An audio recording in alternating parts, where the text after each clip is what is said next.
જય શ્રી કૃષ્ણ મિત્રો, સ્વાગત છે તમારું આપણા સૌની યુટ્યુબ ચેનલમાં। શારદાબેન ગામડામાં રહેવાવાળા એક મધ્યમ વર્ગીય પરિવારના મહિલા હતા। આમ તો તેઓ ગામડા સાથે જોડાયેલા હતા, પરંતુ જ્યારે તેમના છોકરા ખૂબ નાના હતા ત્યારે તેઓ પોતાના પરિવાર એટલે કે પોતાના પતિ અને બાળકો સાથે શહેરમાં આવી ગયા હતા। શહેરમાં આવ્યા પછી શરૂઆતના થોડા દિવસો તો તેમને ખૂબ જ મુશ્કેલી પડી। શરૂઆતમાં ના તો બે ટાઈમનું સરખું ખાવા મળતું કે ના પહેરવા સારા કપડાં। તેઓ ખૂબ જ સામાન્ય જીવન વિતાવતા હતા, અથવા તો એમ કહી લો કે સામાન્યથી પણ ખરાબ જીવન જીવતા હતા, કેમ કે બિચારા શારદાબેનના પતિ માવજીભાઈને શહેરમાં કોઈ કામ ધંધો હતો નહીં અને ના તેમને કોઈ સારી એવી નોકરી હતી। શહેરમાં આવ્યા તો થોડા રૂપિયા લઈને આવ્યા હતા અને તે રૂપિયાથી જ અત્યાર સુધી તેમનો ખર્ચો ચાલી રહ્યો હતો। પરંતુ જેમ બાળકો મોટા થતા હતા તેમ ખર્ચો પણ વધતો જતો હતો, એટલે તેમણે જલ્દી પોતાના માટે કામ ધંધો શોધવાનું શરૂ કરી દીધું। પરંતુ અજાણ્યું શહેર જ્યાં તેમને કોઈ ઓળખતું પણ ન હતું, એટલે જલ્દીથી તેમણે કોઈ કામ પણ મળી રહ્યું નહોતું। એટલે મજબૂરીમાં શરૂઆતમાં તો બિચારા મજૂરીનું કામ કરવા લાગ્યા। પછી ધીરે ધીરે તેમને ફેક્ટરીમાં કામ મળી ગયું અને ત્યાંથી થોડા વધારે રૂપિયા કમાવા લાગ્યા। શારદાબેન રસોઈ ખૂબ જ સારી બનાવતા। લગ્ન પ્રસંગમાં ઘણા લોકો રસોઈ બનાવવા માટે રસોઈયાણીને રાખતા હોય છે, તો બસ એવી જ રીતે નાના મોટા પ્રસંગમાં લોકો માટે જમવાનું બનાવવાનું કામ શારદાબેન કરી લેતા હતા, જેનાથી મહિનામાં થોડા દિવસો કામ કરવાથી પણ એમને સારા એવા રૂપિયા મળી જતા હતા। તે રૂપિયા તેઓ સાચવીને રાખતા હતા। આમ ને આમ 3 વર્ષ વીતી ગયા અને તેમની પાસે થોડા ઘણા રૂપિયા ભેગા થઈ ગયા હતા। એટલે તેમણે વિચાર્યું કે એક નાનકડી એવી દુકાન લઈને પોતાનો ધંધો શરૂ કરીએ, તો કોઈને ત્યાં નોકરી કરવી ન પડે અને ના કોઈની વાતો સાંભળવી પડે। જેટલી મરજી હોય તેટલું કામ કરો અને જેટલો નફો થાય તે બધું પોતાનો। એટલે આવું વિચારીને તેમણે માર્કેટમાં એક દુકાન લેવા માટે વાત કરી। તેમણે વિચાર્યું કે થોડો ઘણો ખાવા પીવાનો ફાસ્ટ ફૂડનો સામાન રાખશે, સાથે જ દુકાનની અંદર જનરલ સ્ટોર એટલે કે પરચૂર્ણ વસ્તુઓ બધી ભરી લેશે, જેનાથી કોઈ પણ હાલતમાં તેમનો ખર્ચો ચાલતો રહે। આ બધું વિચારીને તેમણે દુકાન લેવાનું નક્કી કર્યું। જલ્દી જ તેમને એક દુકાન મળી ગઈ, પરંતુ દુકાન લેવામાં 70,000 રૂપિયા ઓછા પડતા હતા, જેથી માવજીભાઈ વિચારવા લાગ્યા કે આટલા રૂપિયા ક્યાંથી લાવીશ। એટલે શારદાબેને કહ્યું, તમે ચિંતા ન કરો, જમણવારમાં મને જે રૂપિયા મળતા હતા તેને બેંકમાં ભેગા કર્યા છે અને તેમાં 70,000 થઈ જશે। એટલે તેમને રૂપિયા ઉપાડીને દુકાન ખરીદી લીધી, જેમાં તેમણે નક્કી કર્યું હતું તે મુજબ સામાન ભરી દીધો। હવે દુકાન પણ પરચૂરણની હતી, એટલે કે જનરલ સ્ટોર હતો, તો થોડા જ દિવસોમાં દુકાન ઠીકઠાક ચાલવા લાગી। શારદાબેન અને માવજીભાઈ બંને ભેગા મળીને દુકાન સંભાળવા લાગ્યા। લગભગ આગળના 2 વર્ષોમાં તેમનો હિસાબ કિતાબ સુધરવા લાગ્યો। હવે બાળકોનું ભણતર પણ તેઓ સારી રીતે કરાવી રહ્યા હતા। એટલે સૌથી પહેલા માવજીભાઈએ શારદાબેનને કહ્યું કે હવે તું દુકાનમાં કામ કરવાનું બંધ કરીને આરામથી ઘરે રહીને બાળકો પર ધ્યાન રાખ, કેમ કે હવે તેમને કામ કરવાની કોઈ જરૂર નથી, એના કરતાં વધારે જરૂરત બાળકોને પોતાની માની છે। એટલે શારદાબેન હવે ઘરે રહીને પોતાનું બધું જ ધ્યાન બાળકો પર દેવા લાગ્યા।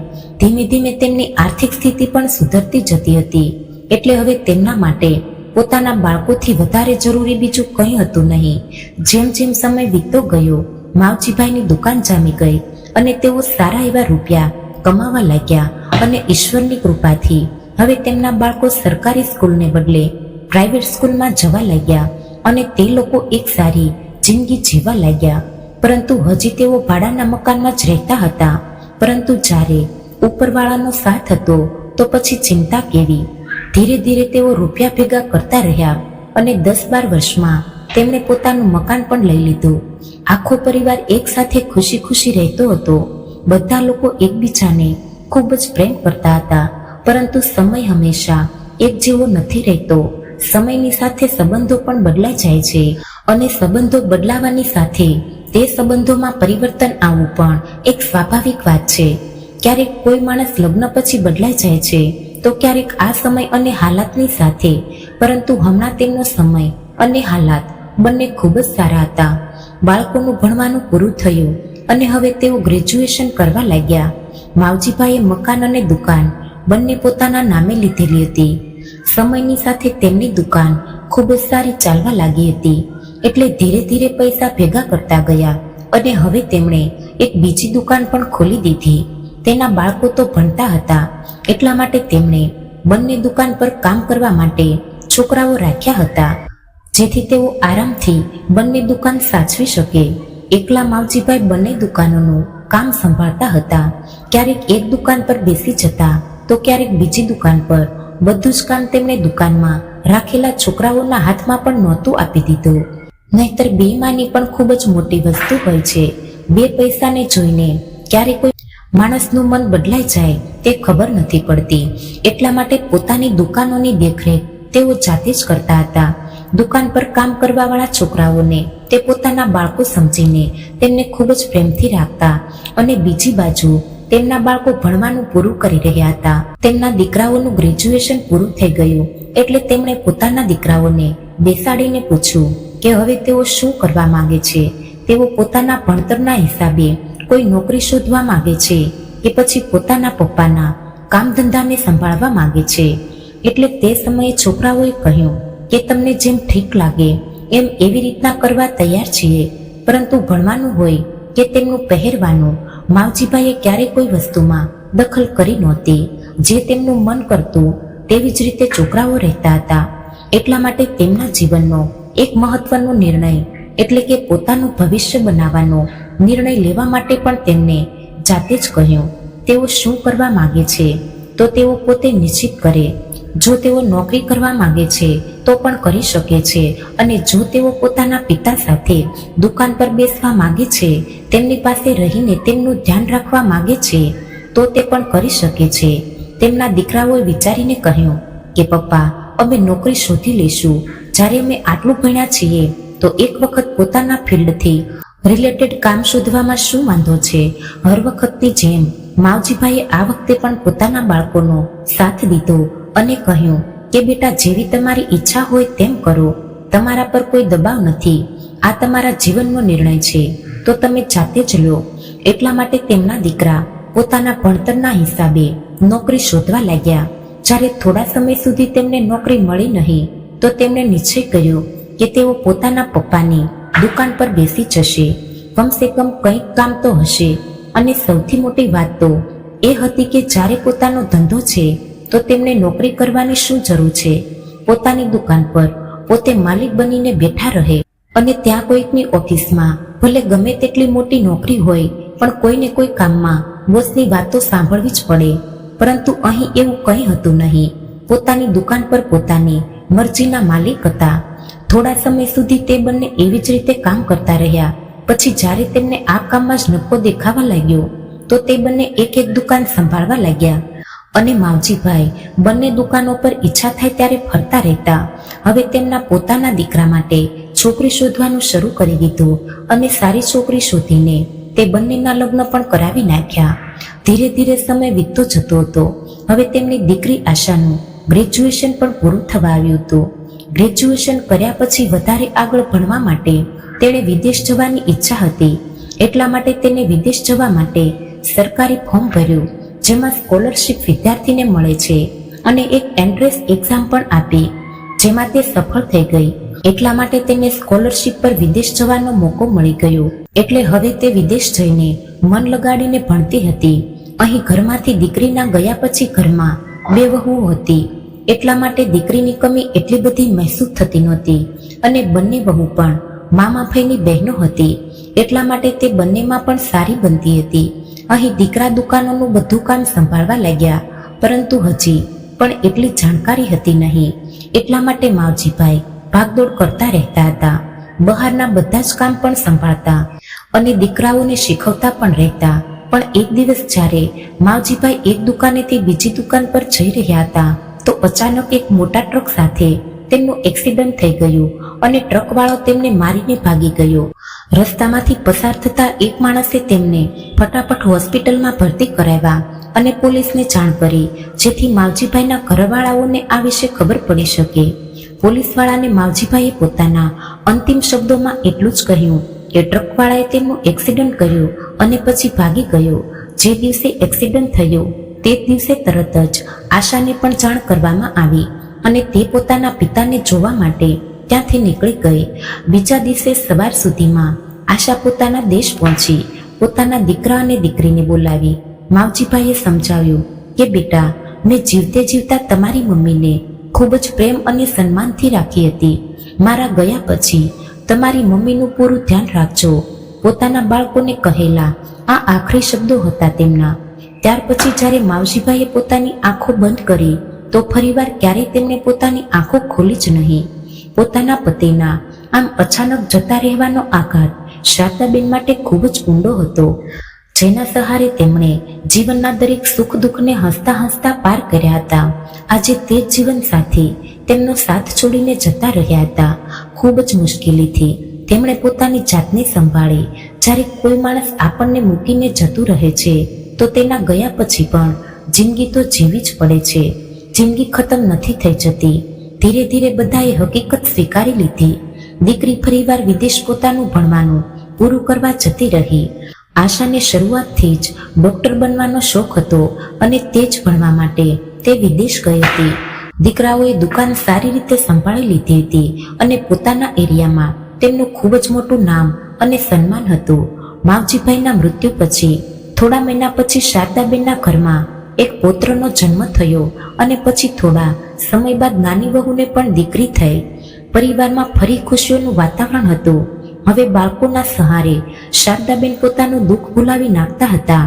જ્યાં સુધી બાળકોની સાથે રહેતા બિલકુલ ટેન્શન ફ્રી રહેતા હતા. કોઈ પણ પરેશાની નહોતી. શારદાબેન પોતાના પૌત્ર પૌત્રી સાથે મળીને ઘરમાં રહેતા હતા અને બધું ભૂલાવવાની કોશિશ કરી રહ્યા હતા. અહીં તેમના દીકરા અને વહુ જે હવે બધી જ જવાબદારી સંભાળી રહ્યા હતા, એટલે હવે બધા રૂપિયા પણ તેમના હાથમાં જ હતા.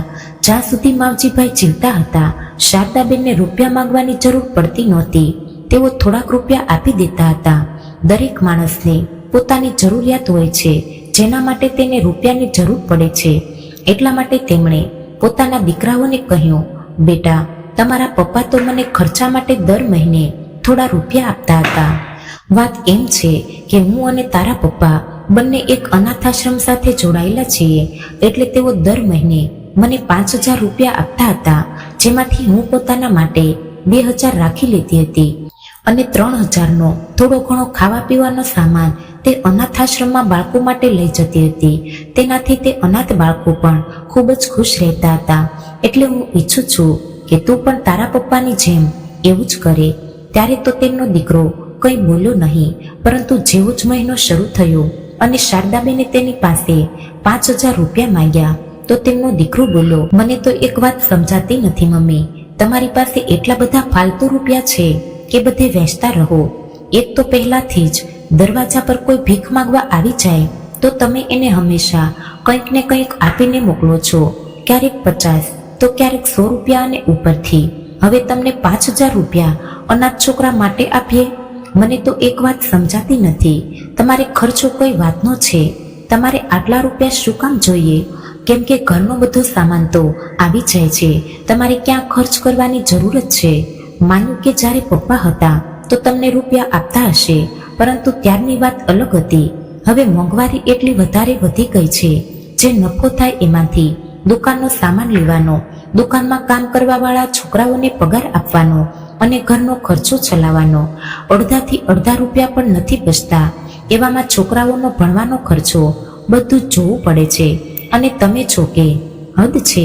આટલું કહીને તેમનો દીકરો ત્યાંથી જતો રહ્યો, પરંતુ શારદાબેન ત્યાં જ ઊભા રહી ગયા અને વિચારવા લાગ્યા કે આખરે મેં એવું પણ શું કહી દીધું કે આટલું સંભળાવીને તે જતો રહ્યો. બીજા દિવસે સવાર પડી તો વહુએ કહ્યું, સાંભળો, મને 10,000 રૂપિયા જોઈએ, મને મારી બહેનો સાથે શોપિંગ કરવા જવું છે. તો તેમના દીકરાએ તરત જ ફોનથી રૂપિયા ટ્રાન્સફર કરી દીધા વહુના ખાતામાં. આ જોઈને શારદાબેનને ખૂબ જ ગુસ્સો આવ્યો, પરંતુ તેઓ શું કહી શકવાના હતા. મનમાં તો થયું કે પોતાના દીકરાને સંભળાવી દે, પરંતુ ગુસ્સામાં કંઈ પણ કહેવું મતલબ વાતને વધારવાનું હતું. તેમણે ઠંડા દિમાગથી કામ લીધું અને શાંત થઈને પોતાના દીકરાને કહ્યું, બેટા, વહુને શોપિંગ કરવા માટે તારી પાસે 10,000 રૂપિયા છે, પરંતુ તે ગરીબ બાળકોને દેવા માટે તારી પાસે 5,000 રૂપિયા નથી. અને જ્યાં સુધી વાત રહી શોપિંગની, તો આ બંને પાછલા મહિને જ કેટલી બધી શોપિંગ કરીને આવી હતી અને હવે ફરીથી આ મહિને આટલી શોપિંગ શું કામ કરવી છે? આટલા બધા કપડાનું શું કરવું છે? આ વાત સાંભળીને દીકરા અને વહુને બંનેને ખૂબ જ ખરાબ લાગ્યું અને કહેવા લાગ્યા કે મમ્મી, તમે પોતાના કામથી કામ રાખો. હર વખતે દીકરાને વહુની વાતોમાં વચ્ચે ટકટક કરવી જરૂરી નથી. અમારી ઘરવાળીને અમારે કંઈક આપવું હોય તો શું તમને પૂછીને આપીશું? અને હવે તમારી અને એની ઉંમરમાં કોઈ ફરક નથી કે શું? આ ઉંમરમાં શોખ પૂરા નહીં કરે તો ક્યારે કરશે? એટલે શારદાબેને પોતાના દીકરાઓને કહ્યું કે શોખ અને જરૂરતમાં ઘણો ફરક હોય છે. હું તમારી પાસે જે રૂપિયા માગી રહી હતી તે કોઈની જરૂરત માટે હતા, અને તમે જે રૂપિયા ઉડાવી રહ્યા છો ને તે વગર વાતના તે શોખ માટે છે. શારદાબેન એક સ્વાભિમાની મહિલા હતા, જેમના પતિએ અત્યાર સુધી તેમના માટે આટલું બધું કર્યું હતું. તેઓ કોઈનું પણ સાંભળવા માટે તૈયાર હતા નહીં, અને ખાસ જ્યારે તેઓ પોતે જરાય ખોટા નહોતા. તે દિવસે દીકરા ચૂપચાપ દુકાને જતા રહ્યા અને વહુઓ પણ પોતાની સાસુ સાથે વાત કરવાનું બંધ કરી નાખ્યું. હવે નાની નાની વાતોમાં તે લોકો શારદાબેન સાથે દલીલ કરવા લાગ્યા. થોડા મહિના પછી શારદાબેને પોતાના દીકરાઓને કહ્યું, બેટા, આ વખતે મને થોડા રૂપિયા આપજે. દિવાળી પર ગરીબો માટે થોડી મીઠાઈઓ લેવી છે, જેનાથી ઘરમાં સુખ સમૃદ્ધિ અને બરકત આવે છે, અને ગરીબોની દુઆઓ મળતી રહેશે તો આપણા માટે પણ સારું જ છે. ફરીવાર દીકરાઓએ પોતાની મમ્મીને સંભળાવી દીધું અને બોલ્યા, હદ થઈ ગઈ છે મમ્મી. ખબર નહીં તમે પોતાની જાતને કેટલા લખપતિ સમજો છો કે હર જગ્યાએ રૂપિયા ઉડાડવા માંગો છો. થોડા મહિના પહેલા જ અનાથ છોકરાઓને 5,000 રૂપિયા દેવા પાછળ તમે એટલી બધી દલીલ કરી હતી, અને હવે ગરીબોમાં મીઠાઈઓ વેચવી છે? અરે, વાતોથી કંઈ થતું નથી. અડધા કિલોનો ડબ્બો પણ 400 રૂપિયાનો આવે છે. હવે જો તમે 100 ગરીબોને પણ મીઠાઈઓ વેચી દીધી તો બસ થઈ ગયું અમારું. તો આ અમારા હાથની વાત નથી કે આટલા બધા પૈસાદાર પોતાની જાતને દેખાડીએ, અને તે ગરીબો પાસેથી આપણને મળવાનું શું છે? જો તમે અમારી કોઈ મદદ ન કરી શકો તો કમસે કમ અમારો ખર્ચો વધારવાની તો વાત જ ન કરો. હવે તો દીકરાની વહુઓ હર વાત પર સામે જવાબ દેવા લાગ્યા હતા, અને બીજી બાજુ દીકરાઓએ પોતાના સસરામાં 2,000-2,500 રૂપિયાની મીઠાઈ અને કપડાં દિવાળી પર ગિફ્ટ તરીકે મોકલાવ્યા હતા. આ બધું જોઈને ફરીવાર શારદાબેનને ખૂબ જ ગુસ્સો આવ્યો. તેમણે કહ્યું, કેમ તમે ત્યાં 5,000 ખર્ચ કરી નાખ્યા? જો અહીં થોડો ખર્ચો કરી નાખત તો તમારું શું બગડી જાત? પછી શારદાબેને વિચાર્યું કે કંઈ વાંધો નહીં. હવે જ્યારે મારા દીકરાઓ દાન કરવાનું કોઈ કામ કરવા જ નથી માંગતા તો તે એમની ઈચ્છા છે, ન કરે તો કંઈ વાંધો નહીં. હું વધારે શું કહું? એટલા માટે તેઓ ચૂપ રહેવા લાગ્યા. હવે તો ધીરે ધીરે દીકરા અને વહુ ખૂબ જ વધારે રૂપિયા ઉડાડવા લાગ્યા. હાલતા ને ચાલતા ક્યારેક પિક્ચર જોવા જતા, ક્યારેક બહાર જમવા જતા, અને આ બધું કરતા કરતા તેમણે પોતાની દુકાન બરબાદ કરી નાખી. 2 જ વર્ષમાં તેમની હાલત પહેલા કરતા ખૂબ જ ખરાબ થઈ ગઈ. હવે તેમની પાસે ઉડાડવા માટે રૂપિયા હતા નહીં. રૂપિયા ઉડાડવા તો દૂરની વાત, જે આબરૂ ચાલાકી કરવા લાગ્યા હતા, કેમ કે તેમને ખબર હતી કે આ લોકોને કોઈ ચીજનું ભાન નથી રહેતું, બસ પોતાની મસ્તીમાં મસ્ત રહે છે. આવી રીતે તેઓ ધીરે ધીરે ડૂબતા જઈ રહ્યા હતા, અને જ્યારે તેમના ઉપર કરજો વધી ગયો તો દીકરાઓએ પોતાની માને કહ્યું, મમ્મી, અમને લાગે છે કે આપણે એક દુકાન ભાડે દઈ દેવી જોઈએ, જેનાથી થોડા રૂપિયા આવતા રહે. તો બીજો દીકરો બોલ્યો, પાગલ, ભાડે આપવાથી આપણો કરજો થોડો ઉતરી જશે. મમ્મી, મને લાગે છે કે આપણે દુકાન વેચવી પડશે. તમે દુકાનના કાગળિયા ઉપર સાઇન કરો અથવા તો અંગૂઠો લગાડી દો, જેથી અમે એક દુકાન વેચી શકીએ અને કરજામાંથી મુક્ત થઈ શકીએ. જુઓ મમ્મી, આ બધી ધન દોલત શું કામની જો માણસ શાંતિથી રહી ના શકે? હવે અમારા પર કરજદાર અમારું જીવવું મુશ્કેલ કરી રહ્યા છે, એટલા માટે પ્લીઝ તમે આ કાગળ પર સાઇન કરીને આ દુકાનને વેચી નાખો. તેના જે રૂપિયા આવશે એનાથી અમે પોતાનો કરજો ચૂકતે કરી શકીએ. તેના જે રૂપિયા આવશે એનાથી અમે પોતાનો કરજો ચૂકતે કરી શકીએ છીએ. જ્યારે તેમને આ વાતની ખબર પડી તો શારદાબેને ના પાડી દીધી, અને તેમને પોતાના દીકરાઓને કહ્યું કે તમે લોકોએ પોતાના ફાલતુ મોજશોખ માટે થઈને પોતાના ઉપર કરજો કરી લીધો છે, કોઈ સારા કામ માટે નથી કર્યો. તમારા લોકોથી પોતે તો કંઈ કામ થયું નથી, અને મારા પતિની મહેનતની કમાણી મારા પતિએ તમારા માટે જે આટલું બધું કરી નાખ્યું હતું એને પણ તમે લોકોએ બરબાદ કરી નાખ્યું, અને ઉપરથી તમે ઈચ્છો છો કે હું એ દુકાન તમારા નામે કરી નાખું? જરાય નહીં. હું એ દુકાન તમારા નામે ક્યારેય પણ નહીં કરું. મારા પતિના મૃત્યુથી પહેલા તેમણે મને આ બધી વસ્તુની માલિકીની એટલે જ બનાવી હતી કેમ કે જો બધું તમારા નામ પર હોત તો તમે બધું બરબાદ કરી નાખત. ભલે ગમે તે થઈ જાય, હું આ પ્રોપર્ટી તમારા નામે નહીં કરું. તારા પપ્પાએ જતા પહેલા બધું જ મારા નામે કર્યું છે અને આ બધું મારા જ નામે રહેશે જ્યાં સુધી હું મરી ન જાઉં, કેમ કે હું મારા પતિની દરેક વિરાસતની રક્ષા કરીશ અને મારા જીવતા એમને નહીં જ વેચવા દઉં. આ બધી વાતો સાંભળીને દીકરા અને વહુ ખૂબ જ નારાજ થઈ ગયા. તેમણે શારદાબેન સાથે ખૂબ જ દલીલબાજી પણ કરી, પરંતુ શારદાબેન માન્યા નહીં અને તેમણે અંગૂઠો લગાડવાની સાફ મનાઈ કરી દીધી. દીકરા અને વહુ ખૂબ જ વધારે ગુસ્સામાં હતા કે જો મમ્મીએ અંગૂઠો ન લગાડ્યો કે સાઈન ન કરી તો બધું કઈ રીતે થશે. હવે તે લોકો ખૂબ જ ટેન્શનમાં આવી ગયા હતા કે હવે શું કરવામાં આવે. રાત્રે જ્યારે શારદાબેન સુવા જઈ રહ્યા હતા તો દીકરા વહુના રૂમમાંથી અવાજ આવ્યો, એટલે જઈને જોયું કે ચારે જણ એક જ રૂમમાં વાતો કરી રહ્યા હતા અને કહેતા હતા કે જો મમ્મી જીવતે જીવતા આ બધું આપણા નામે ન કરે તો તેમના મર્યા પછી તો આ બધું આપણું જ થશે ને. હવે તેમને મારવા પડશે. જ્યારે દીકરા આ બધી વાતો કરી રહ્યા હતા તો શારદાબેને આ બધું સાંભળી લીધું. આવું સાંભળીને તેઓ ગભરાઈ ગયા અને ત્યાંથી ભાગવા લાગ્યા, પરંતુ તેમના હાથે કાચનો ગુલદસ્તો પડીને તૂટી ગયો. અવાજથી દીકરાને વહુ બહાર આવ્યા. પોતાની મમ્મીને જોઈને તેઓ શારદાબેન પર તૂટી પડ્યા. કોઈએ માથા પર ઘા માર્યા તો કોઈએ હાથ પગ બાંધ્યા અને આખરે ગળું દબાવીને તે લોકોએ પોતાની માને મારી નાખી અને પછી પોતાની માના હાથના અંગૂઠાના નિશાન બધા કાગળિયા ઉપર લઈ લીધા. તેમણે આ ઘરના કાગળિયા જે પહેલાથી જ તૈયાર કરાવીને રાખ્યા હતા તેના ઉપર પણ અંગૂઠાના નિશાન લઈ લીધા. પછી તેઓ વિચારવા લાગ્યા કે આખરે હવે શું કરવામાં આવે, કઈ રીતે હવે આ હત્યાને મૃત્યુમાં ફેરવવામાં આવે જેથી કોઈને પણ આપણા ઉપર શંકા પણ ન થાય. ત્યારે તે દીકરાઓએ પોતાની જ માને તેમના રૂમમાં પંખાથી લટકાવી દીધા અને બીજા દિવસે સવાર થવાની રાહ જોઈ. સવાર થતાં જ રાડો પાડવા લાગ્યા જેથી આસપાસના લોકો ભેગા થયા અને તેઓ પોતાની મમ્મીને જોઈને ત્યાં જ રોકકળ કરવા લાગ્યા કે પપ્પાના ગયા પછી તમને એટલો બધો આઘાત લાગ્યો કે તમે આત્મહત્યા કરી લીધી. દીકરીને જ્યારે આ સમાચાર મળ્યા તો તે પણ બિચારી ત્યાંથી તરત જ નીકળી પડી.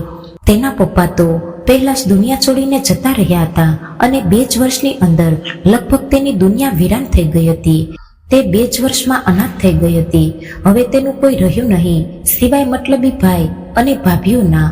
જેવી તે ઇન્ડિયા પહોંચી તેને ખબર પડી કે તેની મમ્મીના મૃતદેહને તે લોકો સ્મશાન ઘાટ લઈને પહોંચી રહ્યા છે, એટલે તે સીધી સ્મશાન ઘાટ જ પહોંચી ગઈ.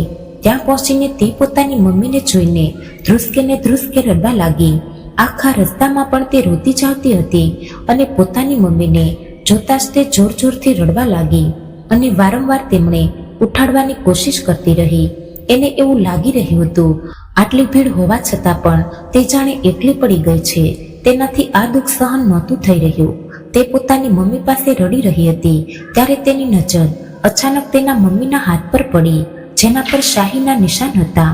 એવું લાગી રહ્યું હતું જાણે કોઈ કે સ્ટેમ્પથી અંગૂઠો લગાડ્યો હોય. પોતાની મમ્મીના હાથ પર તે નિશાન જોઈને આશાને ખૂબ જ અજીબ લાગ્યું. તે નિશાન જોઈને આશ્ચર્યચકિત રહી ગઈ અને ત્યાં જોર જોરથી રાડ પાડીને બોલી, નહીં, કોઈ મારી મમ્મીના શબને હાથ નહીં લગાડે.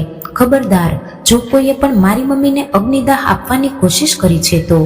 એટલું કહીને તેણે પોતાના ભાઈના હાથમાંથી મસાલ દૂર ફેંકી દીધી અને અગ્નિદાહ આપવાથી રોકી લીધો.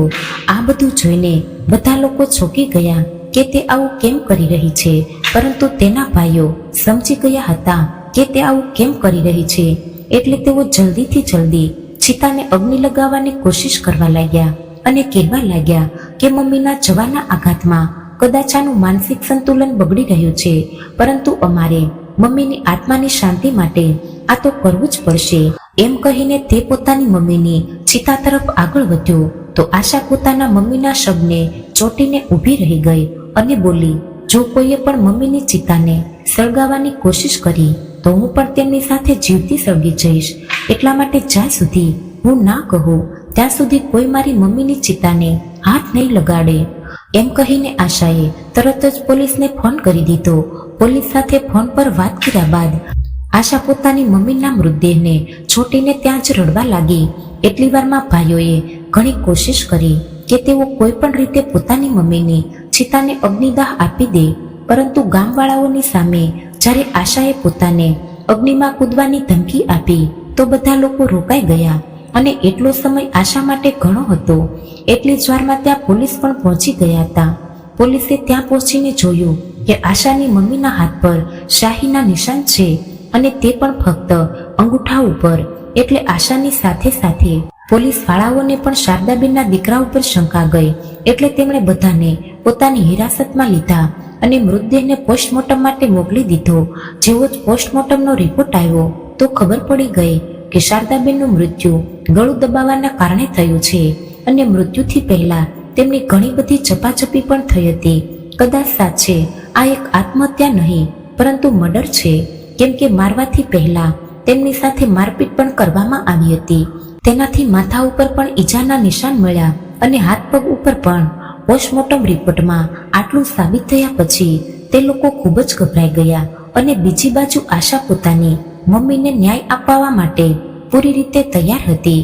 અહીં તેના ભાઈઓ અને ભાભીના હાથ પગ ધ્રુજી રહ્યા હતા. તેમને એવું લાગી રહ્યું હતું કે દિવસે ને દિવસે આશા હકીકતની વધારે નજીક જઈ રહી છે. એવામાં તે લોકો શું કરી શકવાના હતા, પરંતુ આશા સીધી પોતાના ભાઈ ભાભીનું નામ નહોતી લઈ શકતી, કેમ કે તેની પાસે કોઈ સાબિતી હતી નહીં. એટલે તે પોતાના ઘરે જ રહેવા લાગી, પાછી વિદેશ ગઈ નહીં અને પોતાના કોલેજથી 20 દિવસની છૂટી પણ લઈ લીધી અને પોતાની મમ્મીના કાતિલને શોધવાના ઈરાદાથી તે નીકળી પડી. તે પોતાની મમ્મીના ગુનેગારોને જેલમાં પહોંચાડવા માંગતી હતી અને એટલા માટે તે પુરાવા શોધી રહી હતી. એ ચક્કરમાં ઘણી ખરી તે ભાગદોડી કરતી રહેતી હતી.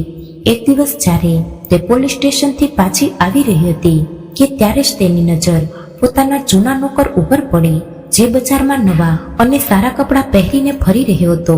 તેને અચાનક આટલા સારા કપડામાં જોઈને આશા વિચારમાં પડી ગઈ અને બોલી કે આખરે તેની પાસે આટલા રૂપિયા ક્યાંથી આવ્યા. પોતાની શંકાને હકીકતમાં બદલવા માટે તેમણે પોલીસને ફોન કર્યો અને બધી વાત જણાવી. પોલીસે પણ શંકાના આધારે તે નોકરને પકડી લીધો અને થોડી સખ્તાઈથી પૂછપરછ કર્યા પછી તેણે જણાવી દીધું કે જે રાત્રે શારદાબેનના દીકરાઓએ તેમને માર્યા હતા તે રાત્રે તે નોકર તેમના ઘરમાં હાજર હતો અને તેણે આ બધાને શારદાબેનને મારતા જોઈ લીધા હતા. તે પોતાની મમ્મીને મારીને પંખાથી લટકાવી રહ્યા હતા ત્યારે આ નોકરે તેમને જોઈ લીધા હતા અને તે લોકોએ તેનું મોઢું બંધ રાખવા માટે પૂરા 5 લાખ રૂપિયા આપ્યા હતા. જ્યારે આશાએ આ બધું સાંભળ્યું તો તેના માથા પર જાણે આગ ફાટી પડ્યું. કેટલી બેદર્દીથી 2 દીકરાઓએ પોતાની જનિતાને મારી નાખી. આશાએ ગુસ્સામાં આવીને પોતાના ભાઈઓને ઘણી બધી વાતો સંભળાવી અને તેને મારવા પણ લાગી. પોલીસવાળાઓએ આશાને તેના ભાઈઓથી દૂર કરી અને કહ્યું, મેડમ તમે નિશ્ચિત રહો, આમના કર્મોની સજા અમે એમને અપાવડાવીશું. અને આખરે આશાના ભાઈ અને ભાભી બધાને જેલ થઈ ગઈ. તેમણે જેવા કર્મ કર્યા હતા તે પોતાના કર્મોની સજા ભોગવી રહ્યા હતા અને આજે જેલમાં કેદ છે. બીજી બાજુ આશાએ પોતાના પપ્પાની બંને દુકાનોને સારી રીતે સંભાળે અને 1-2 વિશ્વાસપાત્ર છોકરાઓની દુકાન પર રાખ્યા અને વિદેશ જઈને પોતાનું ભણવાનું પૂરું કર્યું. કેમ કે 1 વર્ષ કરતાં પણ ઓછો સમય બચ્યો હતો તેનું ભણવાનું પૂરું થવા માટે. જલ્દી પોતાનું ભણવાનું પૂરું કરીને પાછી આવી અને પોતાના ભત્રીજા અને ભત્રીજી જેમને તેણે બોર્ડિંગ સ્કૂલમાં મૂક્યા હતા તેમને બોર્ડિંગ સ્કૂલથી લઈને પોતાના ઘરે પહોંચી. તેને પોતાના માતા પિતાની દીકરી હોવાની ફરજ નિભાવી. તો મિત્રો, આ વાર્તા વિશે તમારું મંતવ્ય શું છે તે કોમેન્ટ બોક્સમાં જરૂરથી જણાવજો. અને જો વાર્તા પસંદ આવી હોય તો ચેનલને સબસ્ક્રાઇબ જરૂરથી કરી દેજો. તો ફરી મળીશું એક નવી વાર્તા સાથે. ત્યાં સુધી આપ સૌને જય શ્રી કૃષ્ણ, રાધે રાધે, હર હર મહાદેવ.